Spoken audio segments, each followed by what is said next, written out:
Pulso Geopolítico. CAC-Miñac, la verdadera gestión activa de fondos de inversión desde 1989. Comunicación comercial. Invertir implica un riesgo de pérdida de capital.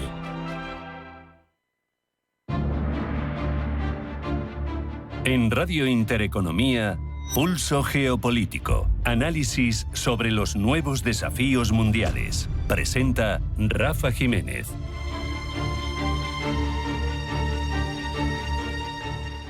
Bienvenidos a Pulso Geopolítico. En el tablero global del siglo XXI, la guerra, al menos de momento, no se libra con ejércitos, se hace con microchips, con minerales, con las cadenas de suministro, con las rutas marítimas.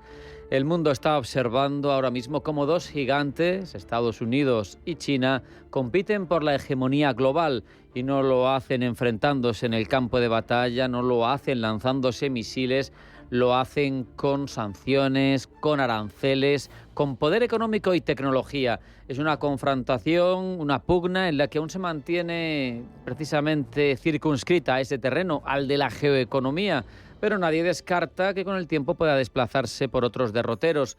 En estos días la mirada la tenemos puesta en Corea del Sur, donde se va a celebrar esa cumbre del Foro de Cooperación Económica Asia-Pacífico. El presidente chino, Xi Jinping, ha confirmado su asistencia. Se especula sobre ese posible encuentro con Donald Trump, con el presidente estadounidense, pero Pekín no lo confirma oficialmente. Sería la primera reunión cara a cara desde 2019, durante el primer mandato de Donald Trump, antes de que la pandemia llegara y alterara los órdenes globales y antes de que en el segundo mandato Trump empezara con el Día de la Liberación, imponiendo aranceles a amigos, enemigos y medio pensionistas. En cualquier caso, la disputa entre China y Estados Unidos no nos engañemos, una cuestión arancelaria, ni siquiera tecnológica. Al final es una pugna por definir quién va a marcar, quién va a fijar las reglas en el mundo que viene, en el mundo que nos va a alumbrar hasta que termine este siglo XXI. Ambos países llevan muchos años ya inmersos en un proceso de desacoplamiento progresivo. Se van separando sus cadenas de suministro, se van redibujando sus flujos comerciales y se van cimentando enfrentamientos que en principio son amagos y que luego ahondan.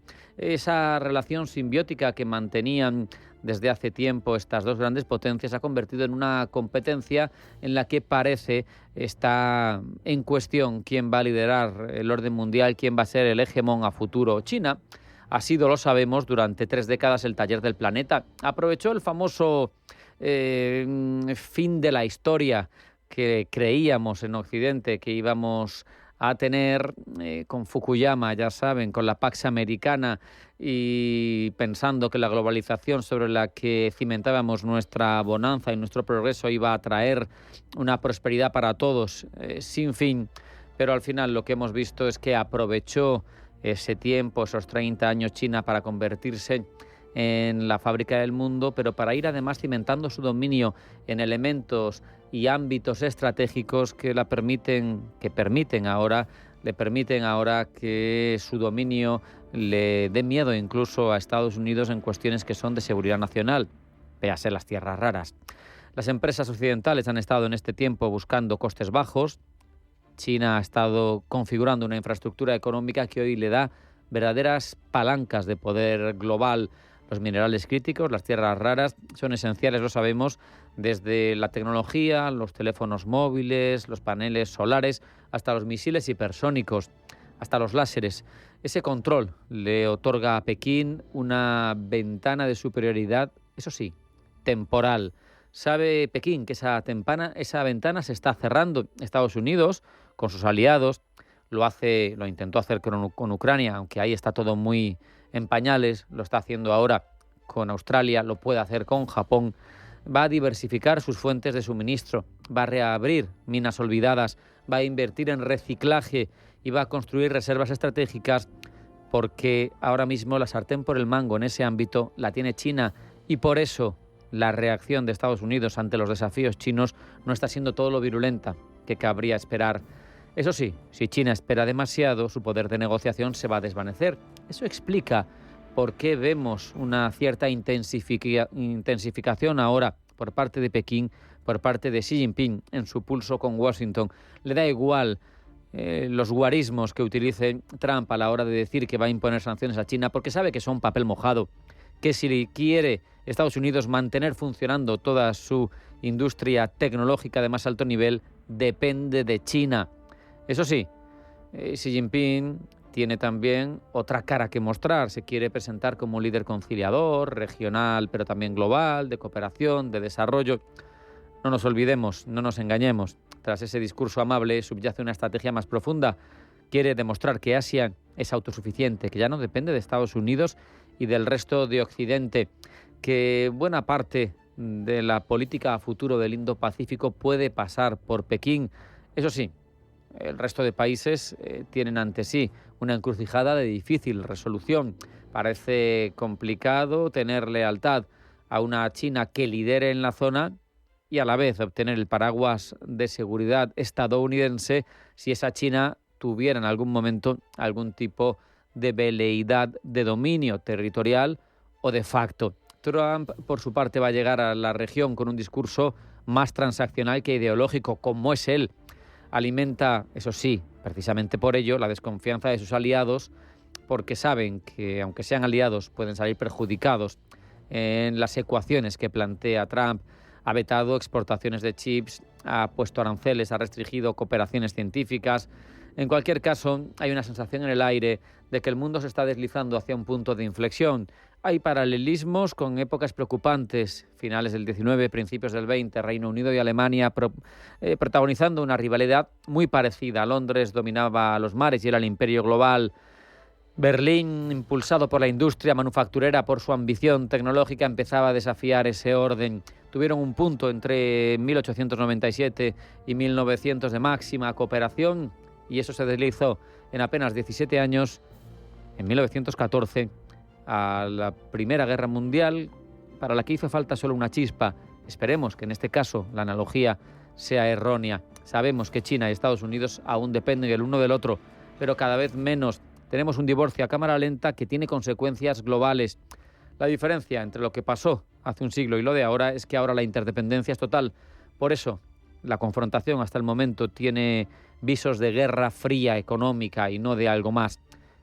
No olvidemos, no pasemos por alto, la pugna no es por el poder económico, es por el modelo de civilización. Y eso es lo que está en juego ahora mismo.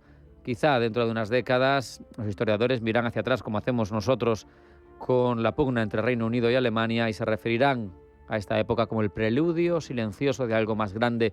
En nuestra mano está que se quede solamente en una pugna geoeconómica. Esperemos que sea así, pero en cualquier caso conviene tomar nota. Vamos a hacer un alto en el camino a la vuelta titulares de información geopolítica que elabora Blanca del Tronco.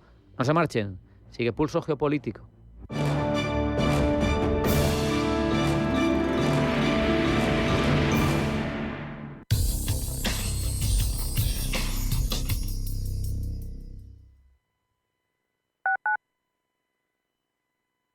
El cambio es constante y en el sector financiero y asegurador la experiencia marca la diferencia. Con cerca de 1.000 profesionales, presencia en 7 países y una trayectoria de más de 2 décadas, Carácter es el referente en consultoría estratégica y digitalización. En Carácter lideramos la transformación con soluciones avanzadas en operaciones, gestión de riesgos y talento clave. ¿Estás listo para dar el siguiente paso? Carácter, Beyond Your Challenge.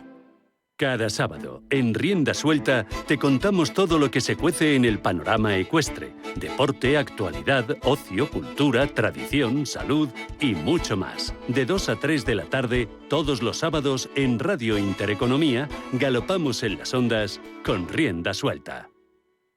Inhala Terraza, Madrid a tus pies. Descubre un rooftop en el centro donde la ciudad y la naturaleza se unen para ti. Gastronomía creativa, coctelería y vistas 360 grados que te regalan los mejores atardeceres de la capital. Un jardín en las alturas abierto todo el año. Desconectar para respirar. Más info en inhalaterraza.com. Somos aquello que siempre quisiste ser. Creamos aquello que siempre quisiste tener. Las reglas del juego han cambiado. Somos traders. Operamos. Black Bear Broker. El broker de los traders.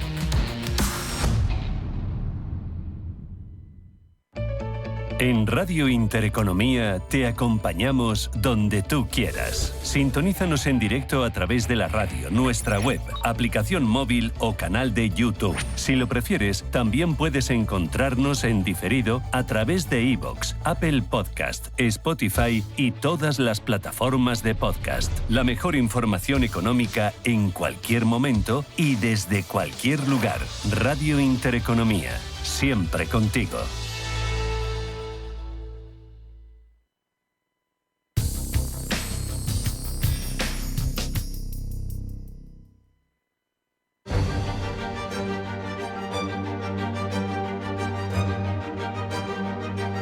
En Radio Intereconomía, Pulso Geopolítico. Presenta Rafa Jiménez.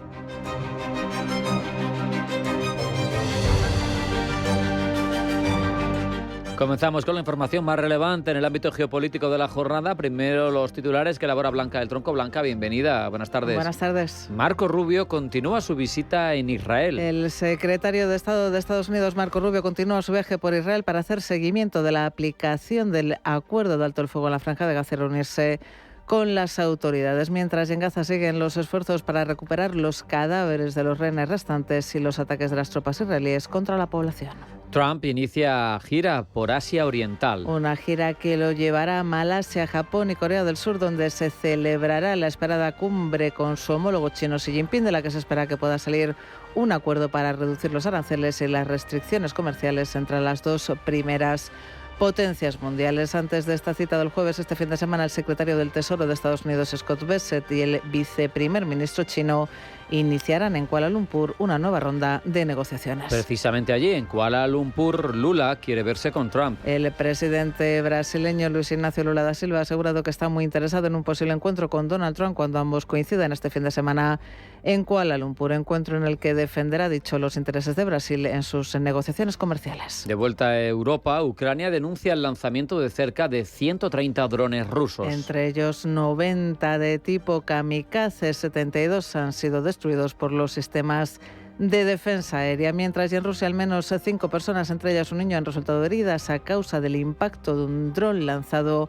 por el ejército de Ucrania contra la localidad de Krasnogorsk, un suburbio de Moscú. Saltamos el Atlántico para ir con Petro, quien convoca manifestaciones en su apoyo. El presidente de Colombia, Gustavo Petro, ha convocado para este viernes una manifestación para iniciar una recolección de firmas con el fin de convocar una Asamblea Nacional Constituyente y en apoyo a su gobierno ante la crisis diplomática en Estados Unidos. Seguimos en América, en Argentina en concreto, donde está todo listo para las elecciones del domingo. Argentina celebra el domingo unas elecciones legislativas que se presentan como un plebiscito sobre los 2 primeros años de gobierno de Javier Milei en un escenario de fuerte enfrentamiento político entre el oficialismo de La Libertad Avanza y el peronismo. Por cierto, también tenemos comicios en suelo europeo, elecciones en Irlanda. Algo más de 3,6 millones de personas están llamadas a las urnas este viernes en las elecciones a la presidencia de Irlanda, un puesto principalmente representativo que ha ocupado Michael Higgins desde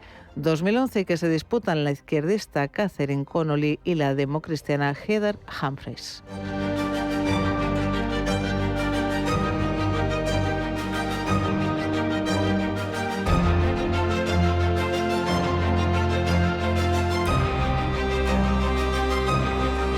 Hemos puesto las bases, ahora profundizamos, Blanca. Esta semana, por quinta vez, Donald Trump se ha acordado de nuestro país para echar en cara a Pedro Sánchez que no juegue en equipo por negarse a destinar el 5% del PIB al gasto en defensa y ha pedido a Mark Rutte, secretario general de la OTAN, que se ocupe de ello. El presidente estadounidense ya ha deslizado que podría expulsar a España de la Alianza Atlántica, aunque esa posibilidad no es factible. Ahora bien, ¿qué pasaría si España decidiese pedir ella su salida de la OTAN? Hay partidos en nuestro país como Sumar y Podemos que así lo piden. Rubén Gil.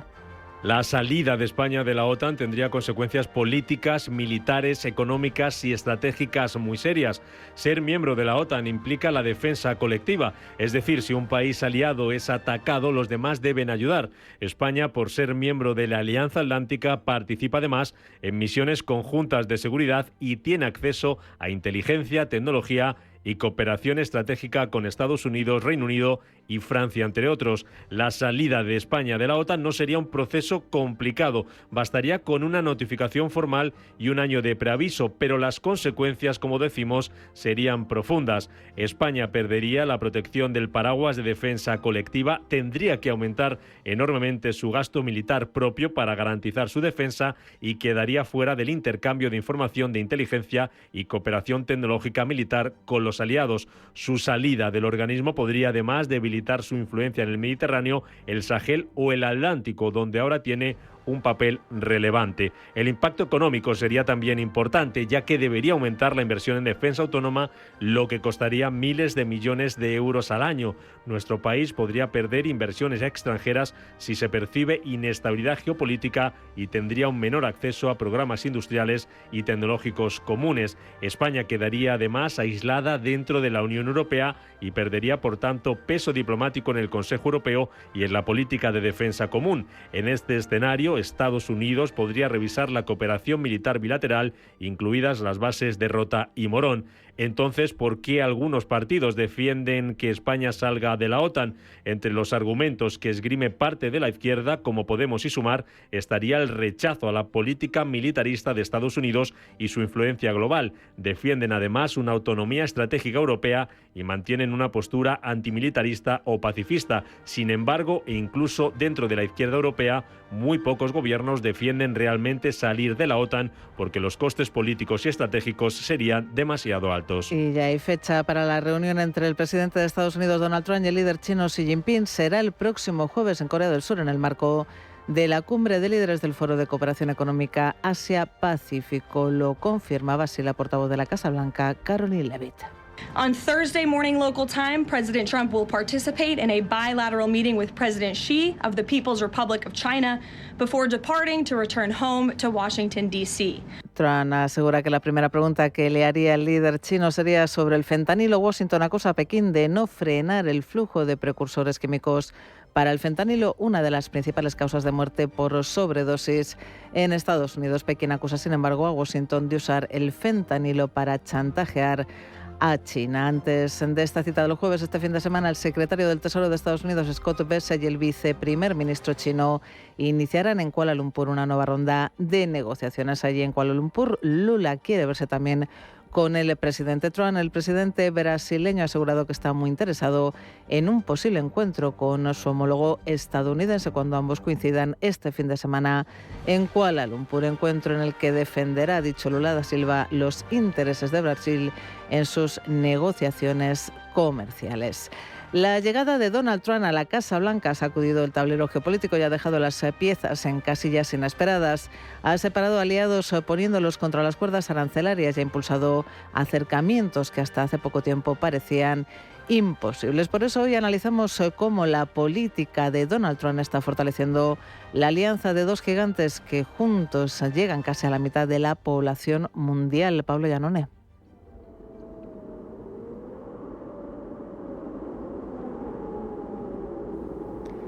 En la política internacional no hay amistades permanentes ni enemistades permanentes, solo intereses permanentes.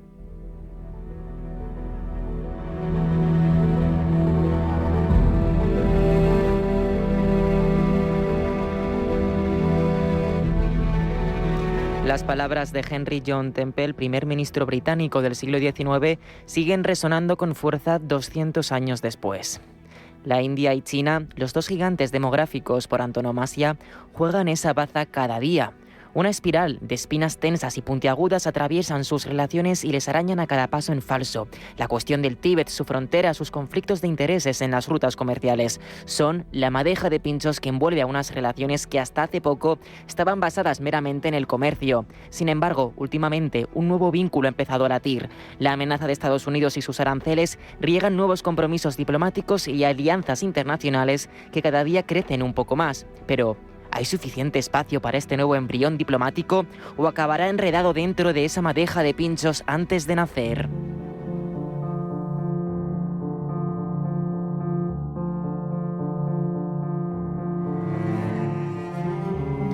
Desde mediados del siglo XX, las relaciones entre China e India han oscilado entre la cooperación y la rivalidad.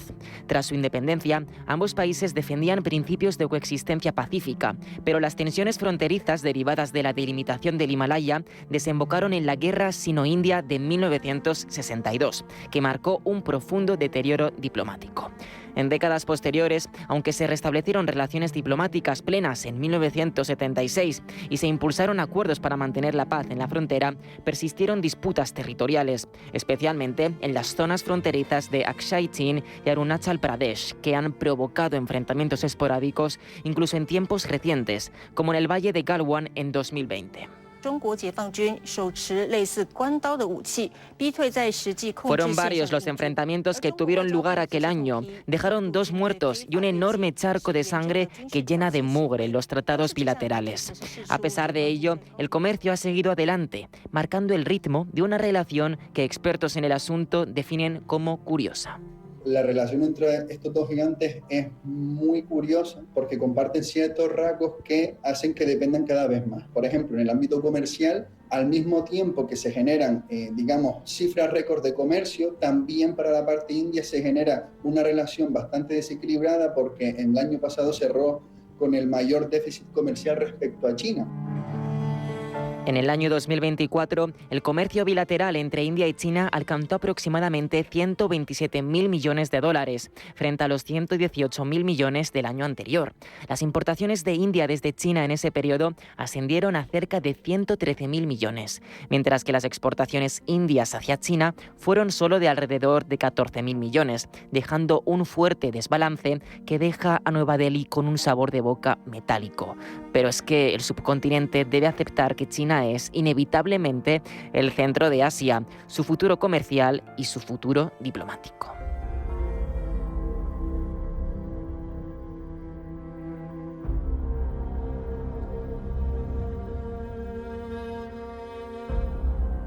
La llegada de Donald Trump al poder ha supuesto un antes y un después. Ha amenazado a Nueva Delhi con unos aranceles desorbitados si no deja de comprar petróleo ruso.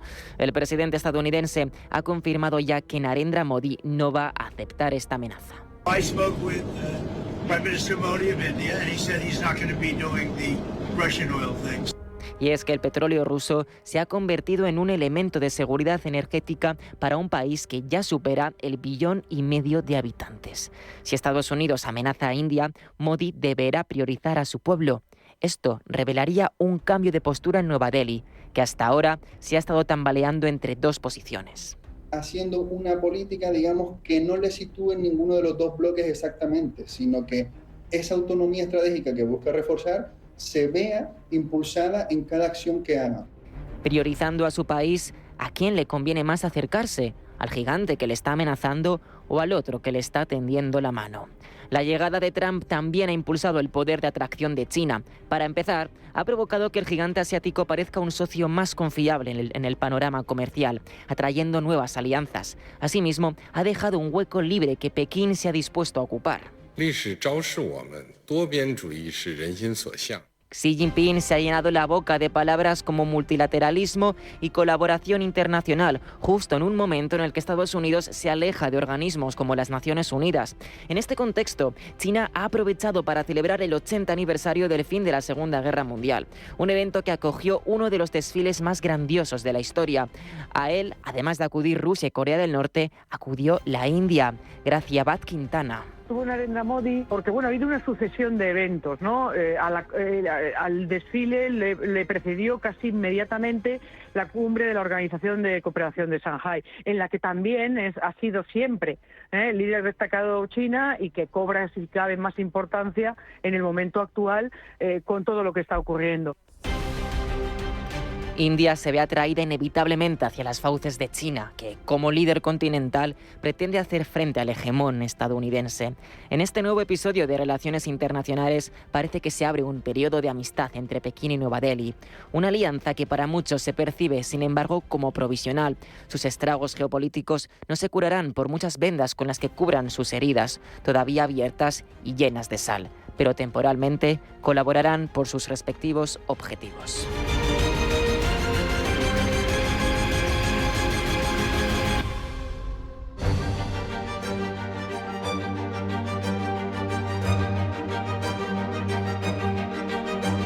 Y miramos, para terminar este repaso por la actualidad geopolítica, a Francia. Allí la crisis política continúa. Los socialistas franceses amenazan ahora al gobierno de Le Cornu con una moción de censura si no se cumplen sus condiciones presupuestarias sobre impuestos más altos para las grandes fortunas. Ce texte n'a pas trouvé de majorité. Et donc, il y a aujourd'hui, effectivement, une réalité, c'est que si dans les toutes prochaines heures, en gros, jusqu'à lundi El prochain, primer secretario del Partido Socialista francés, Olivier Faure, asegura que lo que pretenden es conseguir entre 15.000 y 20.000 millones de euros de ingresos adicionales con impuestos a las grandes fortunas o a las grandes empresas, porque dice todo lo que los ricos no paguen lo tendrá que pagar el resto. El Partido Socialista francés, recordemos, fue crucial la pasada semana para que no prosperaran dos mociones de censura contra el gobierno de Le Cornu al no votarlas, y es crucial para que pueda sobrevivir en los próximos meses.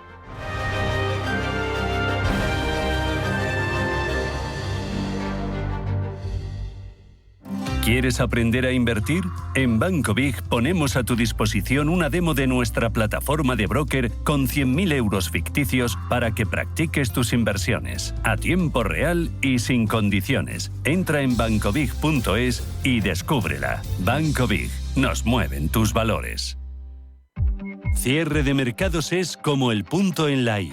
Un programa que deja las cosas en su sitio. Hola, te habla Javier García Viviani. A las 3 de la tarde comenzamos a Cierre de Mercados en Radio Intereconomía. La mejor manera de estar informado de toda la actualidad económica. Di que nos escuchas.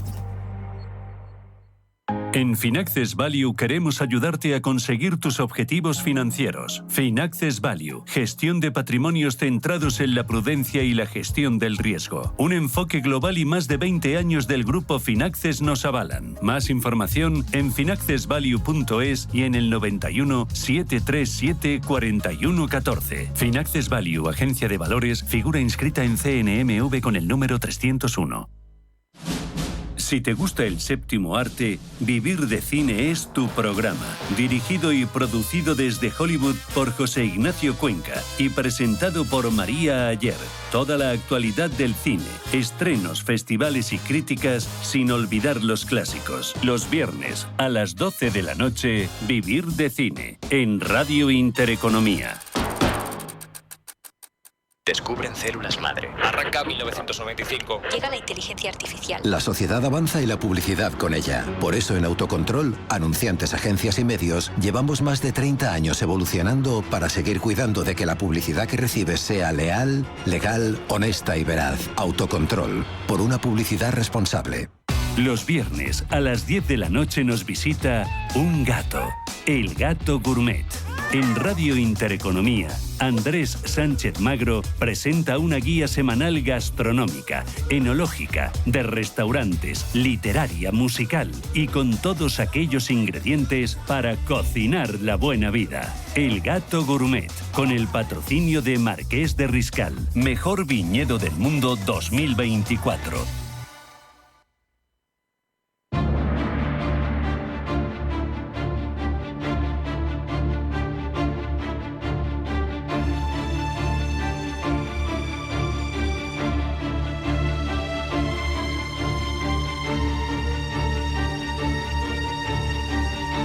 La demografía es la fuerza silenciosa que transforma las sociedades y la geopolítica en el siglo XXI. No es nada nuevo, sin embargo, porque las migraciones son un fenómeno inherente a la especie humana.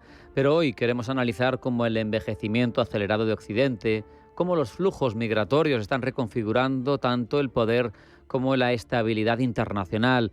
Y para guiarnos en ese panorama de transformación, contamos con Rocío de los Reyes Ramírez, analista y coordinadora del cuaderno de estrategias del Instituto Español de Estudios Estratégicos, que lleva por título Panorama Demográfico Global, impacto de las migraciones y tendencias demográficas en el siglo XXI.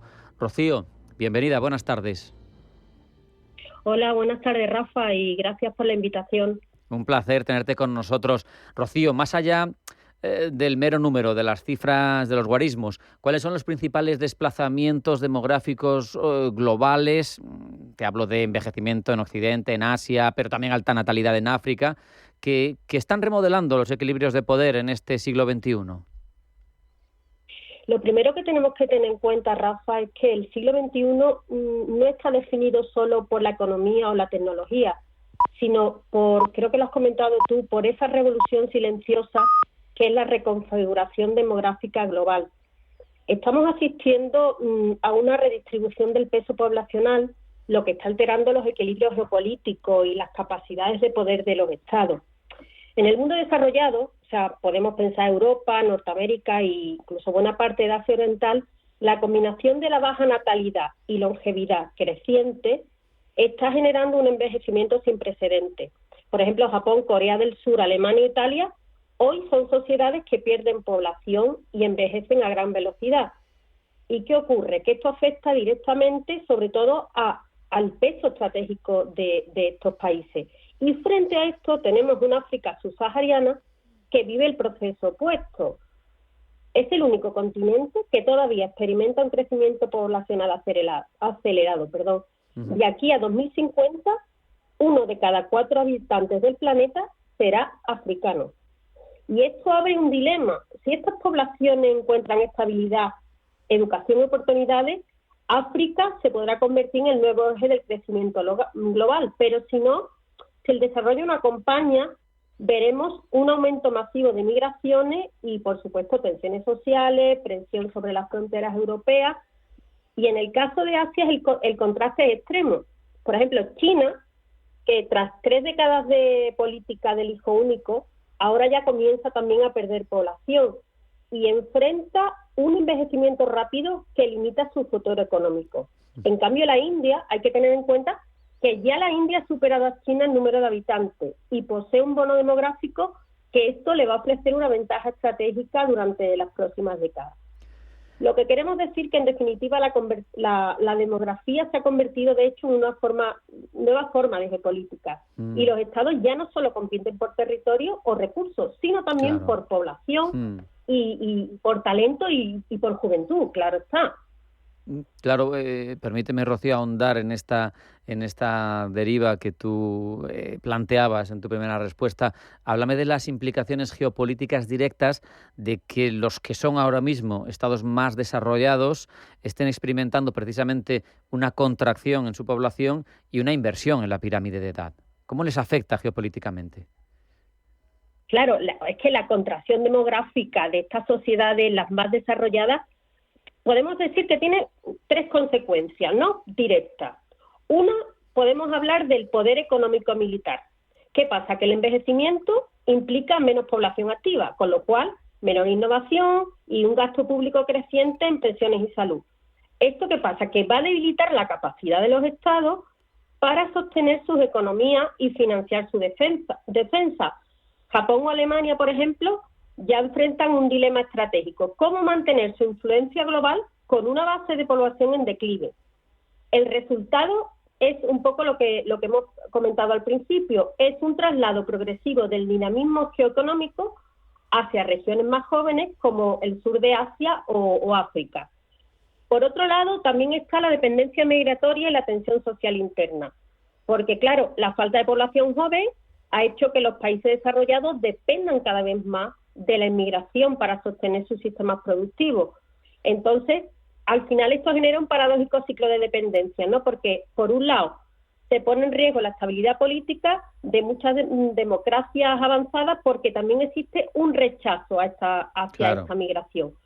Y luego también, y como tercer punto, podríamos apuntar a la reconfiguración de las alianzas, ¿no?, y de la proyección global.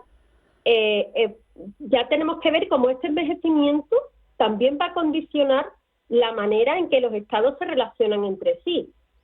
A ver, las potencias envejecidas tendrán que externalizar la producción, buscar acuerdos migratorios, invertir en regiones más jóvenes para recompensar o compensar, mejor dicho, ese declive interno. Entonces, ¿qué pasa? Que son estrategias de sustitución demográfica y económica. Y por otro lado, la pérdida de población joven también limita la capacidad de sostener incluso, por ejemplo, ejércitos más amplios. Y esto afecta incluso a los equilibrios militares. Con lo cual podemos decir que el envejecimiento no solo reduce la fuerza laboral, sino que también cambia la forma en que un país puede proyectar poder. Y luego también quiero apuntar a una cosa que llamamos la cuestión del tiempo histórico, porque las sociedades envejecidas tienden a volverse más conservadoras y cautas en cuanto al riesgo, ¿no? Y esto también va a influir en la política exterior, porque se prefiere la estabilidad a la expansión, la gestión al cambio, en contraposición las regiones jóvenes del planeta, con gran número de personas menores de 30 años, muestran energía y presión demográfica y voluntad de transformación. Así pues, el pulso global entre el norte envejecido y el sur joven no solo es económico, demográfico, sino también cultural y político. Claro. Y por otro lado, podemos decir que, no sé, yo diría en suma que el envejecimiento no solo es un proceso biológico, sino que es una nueva frontera geopolítica que va a determinar quién crecerá, quién migrará y quién podrá sostener su lugar en el sistema internacional. Y es que, claro, ahí surge una pregunta hablando de ese envejecimiento de sociedades enteras. Quizá, ¿cómo las entendemos incluso, no? Porque al final nos preguntamos, ¿corren peligro los estados del bienestar, los sistemas de pensiones, incluso los contratos intergeneracionales en los próximos 20, 30 años? Porque supongo que se van a tener que transformar, ¿no? Claro, a ver, lo que ocurre es que yo creo que sí hay un riesgo real, ¿no? Yo creo que en esto que tú comentas del estado de bienestar, si no se acometen reformas integrales, yo creo que sí puede haber un riesgo. A ver, porque claro, no se trata solo de una cuestión presupuestaria, sino de una transformación estructural del contrato intergeneracional, que en el caso de Europa esto se ha sostenido desde la posguerra. Hoy en muchos países, como estamos viendo, ¿no?, y estamos comentando, la proporción entre la población activa y la jubilada, ¿no?, la que está en retiro, se está reduciendo de forma drástica. En la práctica significa, pues como ya vemos, ¿no?, menos trabajadores aportando y más ciudadanos recibiendo pensiones y servicios. Y esta presión demográfica no solo tensiona los sistemas públicos de pensiones, sino también, pues, por supuesto, la sanidad, la dependencia, y sin embargo, pensamos, en este libro hemos recogido, porque en este libro somos bastante positivos, que los países que entiendan esta dinámica, este riesgo puede ser evitable, ¿no? Porque hay que reconfigurar su modelo social sin desmontarlo. Las transformaciones críticas, a lo mejor, claro, pasar por prolongar la vida laboral no gusta tanto, pero también se fomenta la formación continua y sobre todo también un punto sería adaptar pues los puestos de trabajo a una población más envejecida. Claro. Y sobre todo en toda esta situación la inmigración que sea planificada y ordenada. O sea, porque vamos a rejuvenecer con esta inmigración el mercado laboral y también va a ayudar a sostener sectores de cuidados y servicios. Y también pues impulsar políticas familiares de vivienda, educación temprana, la conciliación, y todo ello, por supuesto, debe acompañarse, pensamos, de una reforma fiscal progresiva, porque si no, no habrá equidad y equilibrio entre las distintas generaciones. Rocío, permíteme que recuperemos a África, que me parece interesantísimo en este campo. Sí. Sabemos que se proyecta como continente de futuro, un crecimiento demográfico sin precedentes. Creo haber leído por ahí que en 2100 se proyecta que Nigeria será el segundo país más poblado del mundo, con casi 800 millones de habitantes. Esto va a generar oportunidades, pero también riesgos, ¿no? ¿Cómo analizamos esa explosión demográfica africana? Pues como tú bien dices, esta demografía africana está entrando ahora en una fase clave, porque claro, lo que venimos diciendo, ¿no? El mundo occidental envejece y África concentra una proporción creciente de la población global y de la fuerza de trabajo futura, que es lo importante. Entonces, ¿qué oportunidades tenemos? Bueno, pues en principio, como venimos hablando, ¿no?, la enorme cantidad de jóvenes y de personas que entrarán en edad laboral. Esto a África le brinda un potencial de dividendo demográfico, pero claro, si se invierte en educación, en salud y en empleo, es siempre un poco las mismas cuestiones. Y luego también esta expansión demográfica genera un mercado interno gigantesco. ¿Esto qué pasa? Que va a traer inversión y estimula la innovación. Entonces va a permitir que África se convierta en actor global, ya no solo receptor. Por ejemplo, algunas economías africanas están entre las de más rápido crecimiento previsto, como puede ser el caso de Nigeria, Egipto, Sudáfrica. Y luego, desde el punto de vista geopolítico, el cambio del centro de gravedad humano al continente africano le da un posicionamiento estratégico renovado. Quien participe en esta transformación no solo invierte, sino que realmente se está aliando para el siglo XXI. Ahora bien, evidentemente, como tú bien apuntabas, existen unos riesgos. Esto no está garantizado, este escenario. El crecimiento por sí solo no genera desarrollo. Muchos países africanos tienen instituciones débiles, como ocurre también en otros continentes, sistemas educativos frágiles y, sobre todo, el desempleo juvenil es alarmante. Y también, por ejemplo, la presión sobre los recursos y los servicios públicos, porque sobre todo en estructuras urbanas, en infraestructura urbana, porque hay que tener en cuenta, porque, por ejemplo, sí se sabe más de América Latina, pero el crecimiento acelerado de población urbana que se está produciendo en África. Hay megaciudades con más de 10 millones de habitantes, ¿eh? Hay que tener en cuenta eso. Entonces, claro, la falta de planificación puede generar crisis de vivienda, de sanidad y de todo esto. Si me pidieras un ejemplo, pues yo qué sé, te puedo contar que Lagos, creo, si no recuerdo mal, que ya supera los 21 millones de habitantes. Tremendo. Y el Cairo tiene aproximadamente más de 20 millones de habitantes. Y luego, aparte de todo esto, habría un tercer reto, que sería la migración. Porque, ¿qué ocurre? Si los jóvenes africanos no encuentran oportunidades, la movilidad, que actualmente la interna, me refiero a dentro del continente, es del 90%, y solo un 10%, tengamos en cuenta esto, solo un 10% de los africanos son los que pasan al continente europeo. Entonces, si esto se convierte en una válvula de escape, va a haber una tensión para las relaciones internacionales. Entonces, se proyecta que la mayoría de nuevos trabajadores del mundo vendrán de África, creo que lo comentabas tú antes, ¿no? Entre a partir del 2100, lo que abre, o sea, me estoy liando. Quería decir a partir del año 2100, lo que abre son escenarios de desplazamiento. Lo que quería decir que van a ser más de 20 millones los que salgan del continente. Voy a utilizar a mi compañero, el que ha escrito el capítulo de África, que es otro compañero aquí, Óscar Garrido, que es también analista. Él dice una frase que a mí me parece muy, muy, muy acertada. Él dice: África será el continente del futuro solo si se convierte la cantidad en calidad. Qué bueno, qué gran reflexión. Vamos... Sí, gran reflexión. Sí. Vamos con otro foco emisor tradicional de migración internacional, pero que está cambiando. Iberoamérica. Se está también viendo allí un envejecimiento acelerado, pero en este caso, encima, para meter una variable complicada, con sistemas de protección generalmente frágiles. ¿Cómo se gestiona esa realidad?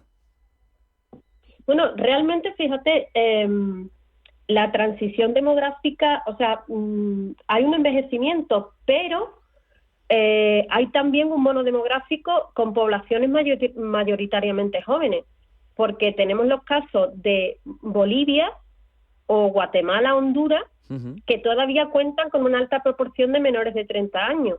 Entonces, desde una perspectiva estratégica, bueno, o sea, no es un mapa demográfico heterogéneo, ¿no? Entonces, lo que puede ocurrir es lo que se llama, algunos analistas comentan, la trampa del envejecimiento prematuro. ¿Qué quiere decir esto? Que es una fase en la que la estructura poblacional comienza a envejecer antes de que las economías hayan consolidado sistemas de protección social robustos o niveles adecuados de formalidad laboral, ¿no? Entonces, este contraste, porque claro, también estoy diciendo que hay un contraste entre unos países y otros, pues claro, los sistemas de protección social son frágiles. Hay contextos de desigualdad, sobre todo lo que se da mucho en Iberoamérica es la informalidad laboral. Y bueno, los recursos pueden ser limitados, lo que venimos hablando, las pensiones, la salud, los cuidados, pero Pero también yo creo que la redistribución de esta población activa, estos migrantes jóvenes, pues pueden ayudar a países con mayores envejecimientos. Y te voy a poner un ejemplo que yo creo que todos los que nos escuchan lo van a entender perfectamente. El caso de los venezolanos. Sí. Actualmente hay 8 millones, prácticamente 8 millones de venezolanos. De esos 8 millones, 2 millones pasan a Europa, pero los demás están por el continente americano. Bueno, pues Colombia, que antes fue un país emisor de migración, pues Colombia ha sido el país que ha absorbido mayor número de venezolanos, ¿no? Claro. Unos casi 3 millones. Bueno, pues según datos de migración de Colombia, esta población migrante venezolana, que está compuesta por personas en edad laboral, en un 51% son mujeres, 49% hombres, contribuye positivamente al bono demográfico al ser, como estamos hablando, personas en su mayoría en edad de trabajar. Qué bueno, sí, y este aprovechamiento económicamente también es bueno. Claro. De hecho, hay datos que en esta movilidad de un país a otro, hay cifras que recoge Colombia que dice que en el 2022 venezolanos generaron 529 millones de dólares en impuestos. Es evidente que las realidades migratorias van cambiándonos y van cambiando las sociedades, y por eso lo analizamos aquí. Tenemos un minuto nada más, Rocío. ¿Alguna propuesta de política pública que se plantee en el documento para gestionar bien estas dinámicas migratorias y demográficas? La verdad es que, a ver, nosotros lo que queremos querido reflejar en este documento es que realmente hay que aprovechar esta migración, ¿no? Que estas consecuencias de la migración que realmente en edad de trabajar, el envejecimiento, todas estas cosas que estamos viendo, lo que queremos reflejar es que los jóvenes, yo creo que es el paradigma de todo esto. El futuro de hoy, tanto los jóvenes de hoy son los que van a ayudar a cambiar toda esta brecha demográfica en una brecha de poder. El peso político-económico se va a desplazar hacia los territorios donde esté la fuerza de trabajo. Y sobre todo las políticas tienen que ser políticas, sobre todo, que unan y que no dividan. Es con lo que nos podemos quedar. Que simplemente, y que no haya discursos, muchas veces, incluso vosotros, los medios de comunicación, y que no haya narrativas negativas.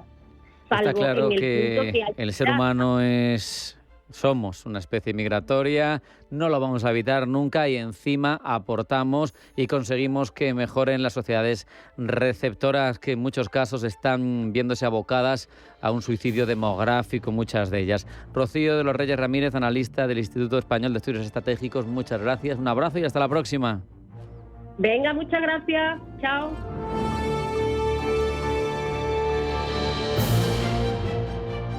Precisamente nos vamos hasta África porque después de más de una década de conflicto, la República Democrática del Congo puede estar dando un paso decisivo hacia la paz. El gobierno de Kinshasa, la guerrilla del M23, firman un acuerdo que muchos califican de histórico y que podría poner fin a una de las guerras más sangrientas y olvidadas del continente africano. Queremos entender qué hay detrás del acuerdo, y para eso charlamos ya con Frédéric Mertens, director del Departamento Jurídico y profesor de Relaciones Internacionales de la Universidad Europea. Frédéric, bienvenido, buenas tardes. Muy buenas tardes. Acuerdo, Kinshasa M23, firmado en Doha. Para ti, ¿qué simboliza la elección de un mediador externo, no africano, una capital del Golfo en este proceso? ¿Qué implicaciones tiene esto para la diplomacia africana y el papel de la Unión Africana?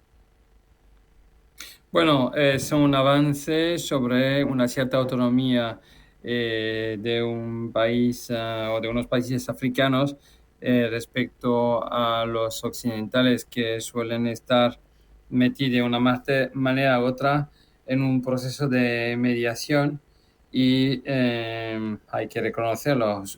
A menudo esos procesos de mediación están llevados por los europeos occidentales porque ellos mismos tienen intereses geopolíticos y económicos ahí.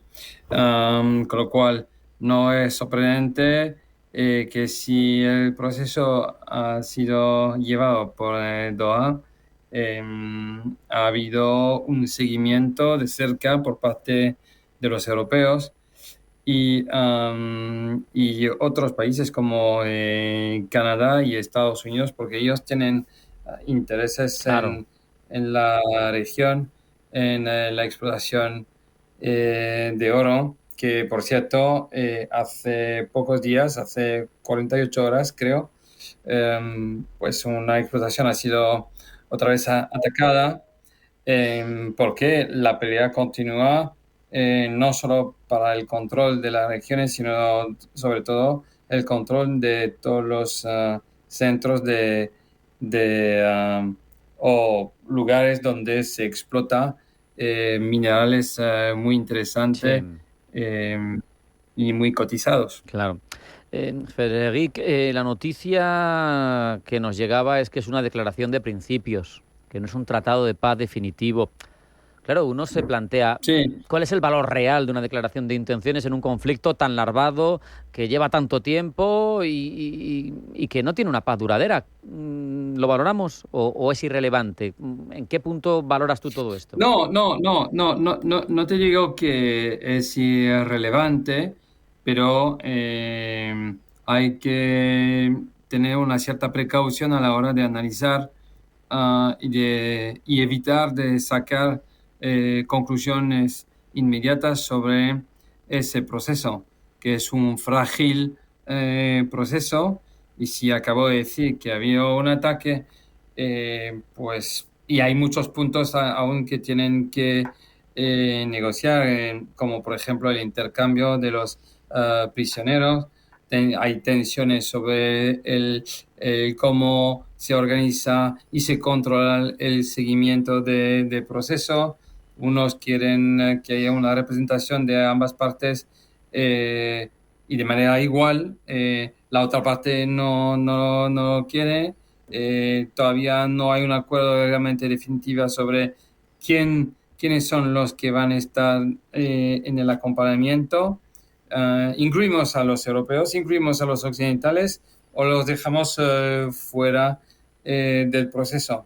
Porque esto, repito, es una región donde hay oportunidades, en cuanto a riquezas económicas, riquezas minerales, y obviamente no son solo los rebeldes de M23 o Kinshasa o incluso Rusia,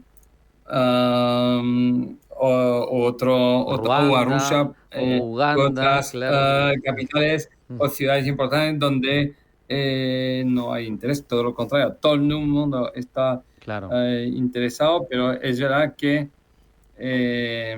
es mejor para todo el mundo si esto se desarrolla y se explota en un ambiente pacificado.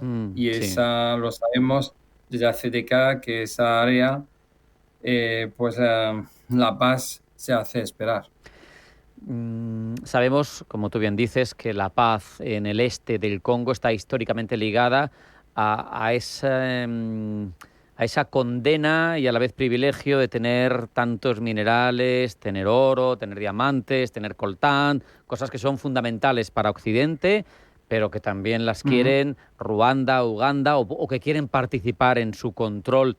Entonces, claro, con tanta variable, con tanto responsable, entre comillas, de que aquello nunca consiga una situación de paz, ¿qué hace falta más allá de un acuerdo entre M23 y Kinshasa, más allá del desarme militar? No sé si habría reformas en el sector de la minería, reformas en las cadenas de recursos, porque al final, en cierto modo, Occidente es cómplice, porque termina comprando todas esas materias primas.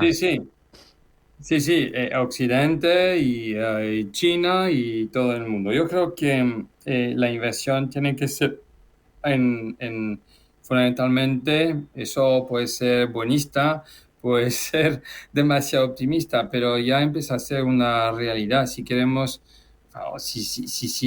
si queremos una pacificación en la área, hace falta que satisfacer las necesidades básicas de la población, porque si no, siempre tendremos movimientos incontrolados de seres humanos, movimientos incontrolados de bienes o de cosas que pueden afectar la seguridad de la región, como armas.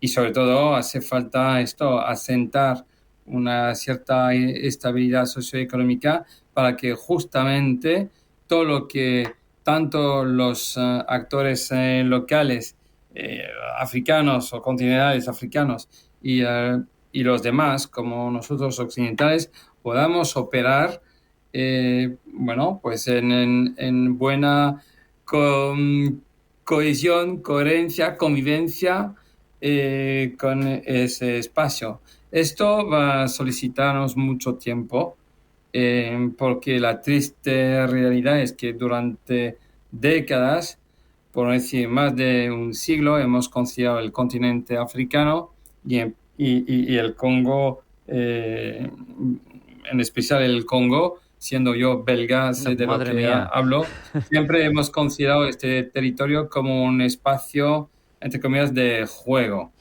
y solo de juego,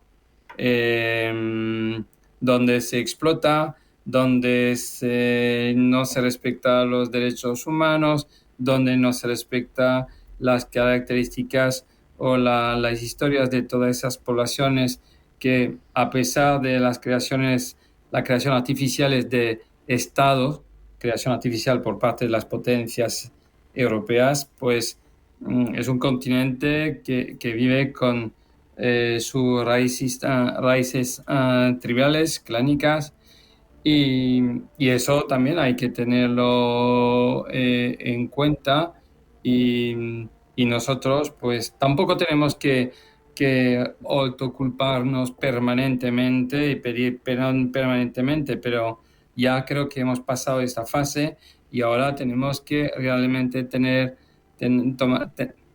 tomar las riendas de la situación en un diálogo de tú a tú con las poblaciones locales. Si no, desapareceremos del mapa del continente africano, y no estoy convencido que países como China o Rusia en su momento tengan mucho más respeto que nosotros respecto a los derechos fundamentales de la población que vive ahí. Es momento de contribuir, sin duda. Frédéric Mertens, Universidad Europea, muchísimas gracias por tu testimonio, tu análisis. Un abrazo y hasta la próxima. Hasta luego. Hasta aquí hemos llegado, no hay tiempo para más. En la última edición de la semana de Pulso Geopolítico hemos reflexionado, hemos hablado de las migraciones en este siglo XXI y de la posibilidad, a ver si esta cuaja de paz en el este del Congo, a ver si la zona de Kivu llega por fin a la paz. Sean felices, pasen buena tarde, pasen buen fin de semana y sigan acudiendo siempre a Pulso Geopolítico.